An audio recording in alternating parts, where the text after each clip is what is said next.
ചെങ്ങന്നൂരിൽ നിന്നും 2 കിലോമീറ്റർ മാത്രം ദൂരമുള്ള തൃച്ചിറ്റാറ്റ് മഹാവിഷ്ണു ക്ഷേത്രമാണിത്.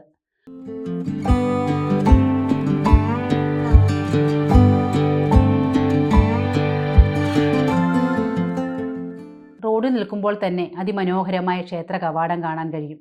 ധാരാളം കൊത്തുപണികളോട് കൂടിയുള്ളതാണ് ഈ കവാടം.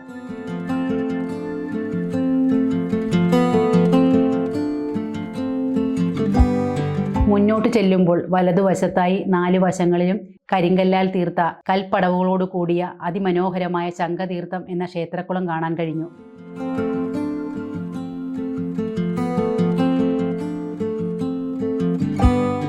കേരളീയ വാസ്തുവിദ്യയിൽ നിർമ്മിച്ച ഈ ക്ഷേത്രം കാണുന്നവർക്ക് വളരെ പഴക്കം ചെന്ന ഒരു നിർമ്മിതിയായിട്ടാണ് തോന്നുക. പ്രധാന പ്രതിഷ്ഠ പഞ്ചപാണ്ഡവരിൽ ഒന്നാമനായ യുധിഷ്ഠിരൻ പ്രതിഷ്ഠിച്ച മഹാവിഷ്ണുവാണ്.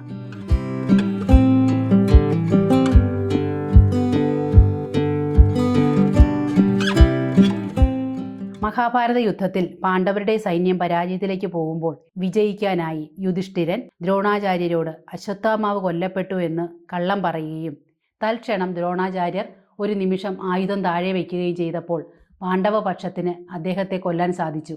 അങ്ങനെ പാണ്ഡവരുടെ ജയം ഉറപ്പായി.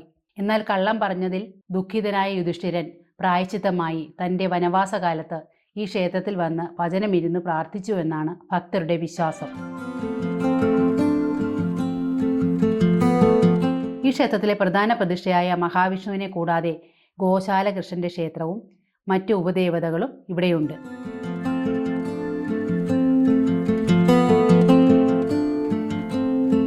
പഴയ കാലത്തേക്ക് നമ്മെ കൂട്ടിക്കൊണ്ടുപോകുന്ന ഗ്രഹാതുരത്വമുണർത്തുന്ന കാഴ്ചകളാണ് ഇവിടുത്തെ ഏറ്റവും വലിയ പ്രത്യേകത. മരങ്ങളാൽ ചുറ്റപ്പെട്ടാണ് ഈ ക്ഷേത്രം സ്ഥിതി ചെയ്യുന്നത്. അതുകൊണ്ട് വളരെ ശാന്തമായതും പ്രകൃതി രമണീയവുമായ അന്തരീക്ഷമാണ് ഇവിടെ ഉള്ളത്.